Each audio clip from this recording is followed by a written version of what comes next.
In this video, I'm going to share with you 8 easy to implement strategies to more than double your next webinar's attendance rates. If you don't know who I am, my name is Austin Marland. I'm a digital marketer and a lead generation specialist. I've run tons of webinars over the last few years, both for my business and the businesses that I work with. When I was first running webinars, I didn't have any kind of tactics or strategies to what I was doing. I was just taking a list, promoting the very basics like, hey, I've got a webinar coming up. And then, of course, I was always very disappointed by the amount of people that would actually show up. Even in a best case scenario, most people that register your webinars are not going to actually show up. That's just the nature of the game. You're going to get a ton of registrations, and then inevitably your attendance rates are going to be lower than the number of registrations. That's just the way it is. I've found that if you implement some strategic tactics into the way you're doing your marketing and the way you build your funnel, you can actually get your attendance rates way higher than average.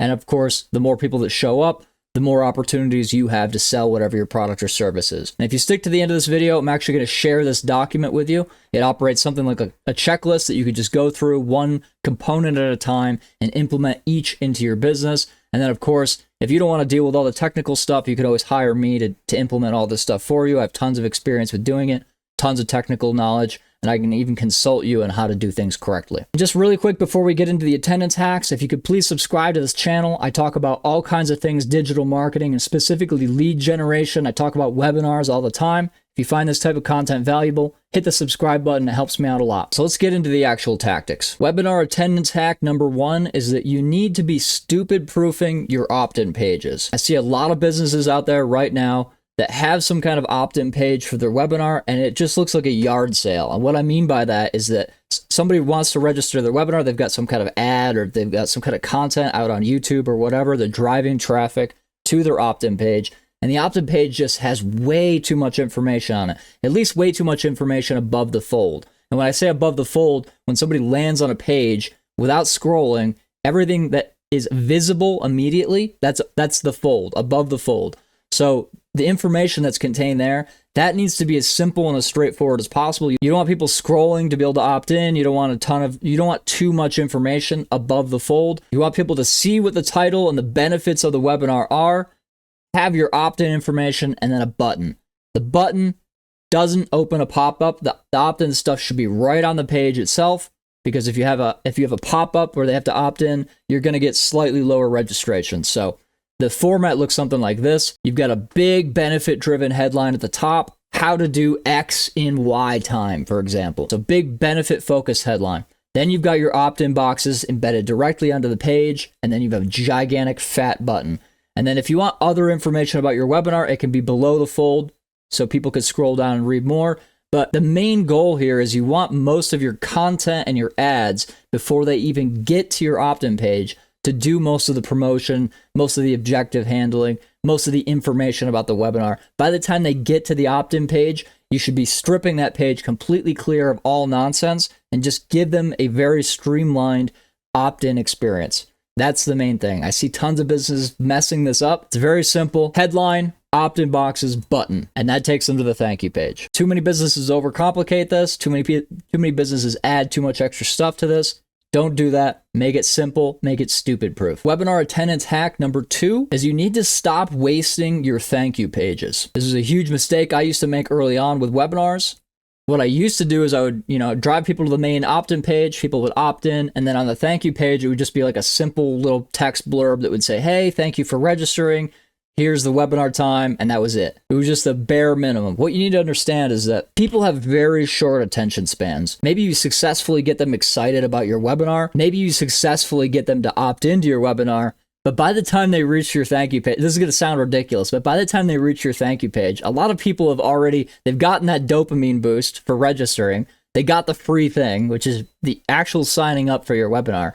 But a lot of people are just already, their mind is on to the next thing. They've already kind of forgotten what the heck they just registered for. I know that sounds absurd, but you want to use your thank you page to sort of reiterate why this webinar is so powerful, why they need to attend it.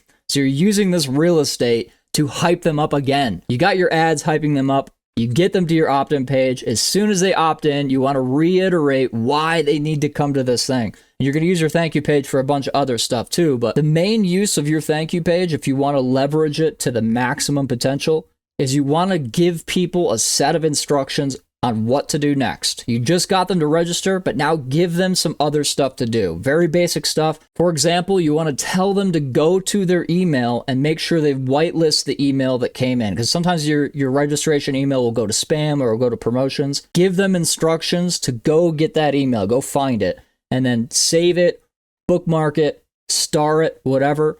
You want to make sure that they go and do that. The other thing I really like to do is I'll put like a mini VSL at the top of the thank you page that sort of gives them like a teaser of what's coming up at the webinar. It's like a mini version, like maximum 5 minutes of what's actually going to be inside the webinar and why they need to attend. And I also really like to put a countdown timer on the thank you page itself. The countdown timer is obviously counting down to when the actual webinar is going to be. How I usually like to format this is they land on the thank you page. The thank you page says, congrats, your seat is registered. Step 1, watch this video. Step 2, go to your email, whitelist it, save it, whatever you got to do, get it in your main inbox. Step 3 might be add this event to your calendar. Step 4 might be go subscribe to our YouTube channel, right? Give them something to do. Give them a set of instructions. This matters a lot. Don't just have a simple thank you page that says, hey, congrats, and then moving on, because a lot of people just forget about it. You want to hype them up. That's the point of your thank you page. Webinar attendance hack number 3 is what I call the one-click wonder button. This is very simple. A lot of webinar softwares already have this built in, but it's essentially just a one-click button that allows them to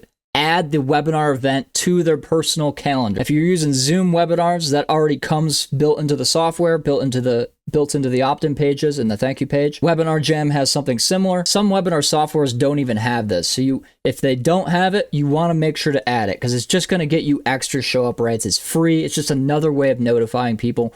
I highly recommend you add this to your thank you page. It's going to increase your webinar show up rates. Now, if your webinar software doesn't have an add to calendar button, you can use a service called addevent.com. It's free. It allows you to just embed a nice little button into your page. They click it, it adds it to their calendar. Very simple, very straightforward. Webinar attendance hack number 4 is let your sweet voice do a lot of the heavy lifting for you. So what you have to understand is there's a lot of people that do actually open and read emails. There's a lot of people that do actually open and read text messages. There's also a third category of people that doesn't read either of those. They'll get emails that'll just go to their spam, or they'll mark it as spam, they'll unsubscribe. They'll get your text messages and they'll immediately unsubscribe from them. What I like to do is have a third channel, and this is voicemail drops. Because some people that don't read text type broadcasts, they will respond, or they will at least listen to a voicemail drop. So if you use something like Go High Level, for example, which is great for doing this, you can just send a voice message directly to their voicemail as soon as you get their phone number. And it can contain the same kind of basic information that your emails and your texts have, but it's your voice, and it just feels very personal. And with Go High Level, it actually, in some cases, it actually seems like it's a missed call from you. So they register, and like 2 hours later, they get a missed call from you, reminding them about the webinar, hyping them up, telling them why they need to attend this thing, what they're going to learn, why it's so important that they actually show up to this event. This will help your attendance rates. Email attendance hack number 5 is that you want to become a little bit of an email marketing professional. And there's a strategy to this. So how most companies do webinar reminders is somebody registers, they send out an email that's just like a basic reminder, hey, the event's on Wednesday at 3 o'clock, right? Similar to your thank you page, your emails are really powerful real estate. You do not want to waste it. An email is just basically like a way of sending an advertisement and pushing it directly in front of somebody's face. That's what an email inbox essentially is. It's a form of advertising that people are opting into. And that's real estate you need to be leveraging correctly. The mistake that people make is they underutilize this. They'll just send basic reminders. They'll be like, hey, thanks for registering. Then the next email will be like, hey, reminder again in 3 days. We've got this webinar on Thursday. And then on Thursday that rolls around, they send an email in the morning that says, hey, again, you registered to this thing. Don't forget it. You want to be a lot more tactical with your emails. What I like to do is send 1 email per day leading up to the event, but these are not simple reminder messages. These are story-based emails. They're high value, they're action-packed, they have tons of pain and benefit related messaging in them. You want to tell stories from your life about the types of transformations you've been able to help other people get through your products or services. You want to tell your life story, your little hero's journey of your own. You want to really just build a connection with people using email. So the series of emails that I'll send as a webinar is coming up, they won't just be simple reminders. They'll be high value content that's fun and interesting to read, that has useful information. And then at the bottom, I'll use like the PS statement or the final lines of the email to be like, oh, by the way, you also registered to this thing that's coming up. You want them to be interesting. You want them to be entertaining. There's a reason for them to keep coming back to their email inbox and keep opening your emails. You're not just reminding them of the email. You're reminding them of who you are and why you're an authority in this space. This is also, of course, a really good opportunity to show people case studies. Hopefully you'll have case studies in the webinar itself, but the emails themselves could be just a text form of case studies that you've had for whatever your service is or whatever your presentation is about. Do not waste this space. Become an email marketing professional and really leverage the power of storytelling to get your message in front of people. Keep your brand and your name front of people's mind. Webinar attendance hack number 6. You might be noticing a little bit of theme with all of these webinar attendance hacks, and that's that you're finding multiple ways to get your message in front of people over and over again. It seems a little bit spammy. You're essentially stalking people on the internet with all these messages. That's really the only way to get your attendance rates as high as possible. You want to just be bombarding them on every possible channel that you can. And one other way you can do this is with Facebook retargeting ads. There's 2 different ways you can implement this. You want to implement retargeting ads to the people that just landed on the opt-in page itself and didn't make it to the thank you page. For whatever reason, they had some kind of objection, or maybe they just weren't that excited about it. You want to retarget those people with ads, reminding them why this is so powerful, why they need to attend it, why they need to even register in the first place. So put some ads in front of those people. It's going to cost you a little bit of money, but these are people that you're acquiring into your ecosystem, into your sphere. You're getting their email, you're getting their phone number. So it is actually worth running these types of ads, because even if they don't show up, you still have their contact information if you can get them to register. And then the second type of retargeting ad is to people that did land on your opt-in page and made it to the thank you page. You want to make sure your pixel is set up in such a way that you're able to retarget those people. And just like your emails, you're putting ads in front of those people every single day. Again, it's story-based content.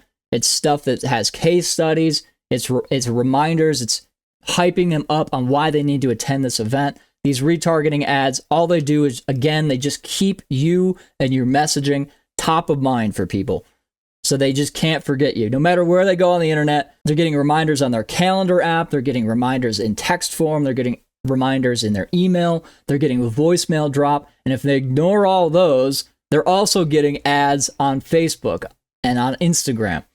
So you're everywhere. They can't forget you. Webinar attendance hack number 7. I tell people that you want to ethically bribe people into actually showing up and staying for as late as possible. So on top of everything else that we just talked about, you also want to offer people something even more valuable, because you're already giving them the presentation itself. The presentation should be structured in a way that feels transformational, that gives people something solid that they can walk away with, some action steps they can take, some changes they can make to their life. But to take it even a step further, you want to offer people something else, like an attendance bonus. And this is something you'll put in your ads. This is something you'll put as reminders in your text messages, and something you'll put in your emails. If you have other kinds of digital products that you offer, lead magnets, courses, bundles, ebooks, one-on-one coaching sessions, you want to take like 1 or 2 of those things, preferably some kind of bundle, and offer it just to the people that actually show up to the webinar. So for example, let's say you're doing a webinar presentation for real estate people that are interested in acquiring their first or their next rental property. If you have some kind of course that's based around similar material, normally you'd sell it for, I don't know, $100. Offer that course for free to just the people that attend this webinar. So you have a webinar presentation that's already inherently valuable. They're going to get a lot out of it. But if they also just attend the frickin' thing and they stay to the end live, they're also going to get this thing that's super valuable. They'd normally have to pay $100 or $200. They're going to get it for free for a limited time. Sometimes this is just like a little cherry on top, this little bit of extra thing, a little extra offering is what allows you to get a lot more people to actually show up. People love extras. People love bonuses. Leverage it. It creates a sense of FOMO, creates a little bit extra urgency, like I've got to show up to this thing, and it will raise your attendance rates. And then webinar attendance hack number 8, I included this as a little bit of a bonus. I kind of briefly already touched on this a little bit, but it's worth going into because I see almost nobody who's running webinars is actually implementing this. And this is your text messages themselves. Very few people are leveraging, very few companies are leveraging text messages correctly. It's very similar to email. I mean, an email and a text message are very similar. Obviously, a text message is shorter, but a text message is even more personal. You're reaching people's phone inbox, their message inbox directly. And this is extremely valuable real estate. Now, how I use this, again, I've seen almost nobody doing this, but the way I use it is I'll send a text message as soon as they register that says, hey, thank you for registering to the webinar on Thursday. And then I'll follow that in that same message. I'll ask them an open-ended question. Like, let's say you're doing a presentation about selling on Amazon FBA, right? The first question I'll ask them is something related to Amazon FBA. Hey, what products are you currently selling on Amazon, for example? I'm trying to bait some kind of response out of them. I'll do this with emails too, but I've found it's extremely effective with text messages. So you thank them for registering, you follow it up with some kind of question that baits some kind of immediate response, and then you go into your CRM and you either have an appointment setter, like a VA or somebody that's manually answering these text messages, or you yourself are going in there and you're answering them. But the point of the text messages and where it gets really powerful is this allows you to pre-qualify people way before the webinar happens. You can start conversations with people and you can start identifying who are the most motivated people, the people that need your product or service the most. You can start this conversation with them. You open the door with that open-ended question that kind of sort of pre-qualifies them, kind of sees where they're at in their journey. Hey, do you already own rental properties? Hey, are you already selling stuff on Amazon? Or what are you selling on Amazon? How many properties do you own? Bait them into answering a question and then immediately start some kind of conversation with them. You want to get a sense of where they're at. You want to start a conversation. You want to make it feel very personal. It's so powerful. A lot of people are used to registering things or signing up for things on the internet. They register for the thing and then that's it. It's silence until the webinar happens. But if you take the time to actually build a connection with some of these people, especially the most motivated people in your core audience, you take the time to actually start a conversation with them and form that one-on-one connection before the webinar even starts. You'll find that these people are much easier to even get on the webinar in the first place and much easier to sell later because they feel like they already know you. They've had a conversation with you or with your, in this case, it might be your appointment setter or your assistant or whatever. But this is extremely powerful. And I'm going to say it again. Nobody is doing this. Nobody's taking the time to do this, but it will significantly improve your attendance rates. So those are my 8 webinar attendance rate hacks that you can implement. You can implement some of them. I recommend you implement all of them. They will significantly improve your attendance rates. And here's the crazy thing. I've been running webinars for a long time. Sometimes people reach out to me. Sometimes business owners reach out to me. They don't really have a big audience, and so they have to kind of rely on cold traffic. If you have warm traffic, if you've got like a big audience on YouTube, you've got a big email list, it's obviously going to be easier to get those people to show up because they already know, like, and trust you. And if you implement these strategies, they're just going to work even better. So you might have maybe your normal attendance rate is like 30%. You might be able to get that to 50 or 60 if you implement these strategies. Now, other business owners who have a much smaller audience, they're relying on cold traffic. And as you probably know, cold traffic is just really difficult to convert into anything because these people don't trust you. We're at a time period right now on the internet where people are extremely skeptical. There's just so many people selling scams and nonsense stuff. And so it's hard to get cold traffic to even show up or even download free stuff. So when you implement these tactics, you're going to massively increase the number of cold attendees, cold registrants who actually show up. And a lot of the stuff that I just showed you is stuff that will help you warm these people up much faster before the webinar even begins. And so they're really powerful strategies. I ran a webinar a few months ago with a client that I was working with. His typical attendance rates were like 10% because we were doing it entirely from cold traffic. We implemented all of these strategies into his business, and his next webinar got like a 25% attendance rate. Again, entirely from cold traffic. 25% sounds terrible if you've got a big warm audience. With cold traffic, 25% is a pretty impressive amount. These strategies are fundamentally about not only getting your name top of mind and just stalking them around the internet, but more importantly, it's about building a one-on-one connection with people before the webinar even starts. The webinar, what makes webinars powerful, as you probably know, is that it's just a very personal experience. Even if you're broadcasting to 1,000 people, it feels very personal because you're connecting with them live. But if you take the time to implement these strategies, as I've outlined, you can even further build that connection in advance, which is powerful for your warm audience, but it's really good for your cold traffic. And so your attendance rates will go up, and therefore your sales from the webinar itself will be significantly higher. So implement these. Let me know in the comments how it goes. Let me know if you have any questions or any problems. And if you want me to help you implement these into your business, or if you want me to consult you on how to properly implement these, book a call down below. I'll help you set it up. I've done this at this point like 1,000 times. I'm very experienced with implementing all these strategies. I'm really good at setting up funnels. I'm very good at the technical side of things, so I can handle all that for you. Thank you for watching. Please subscribe, and I'll see you next time.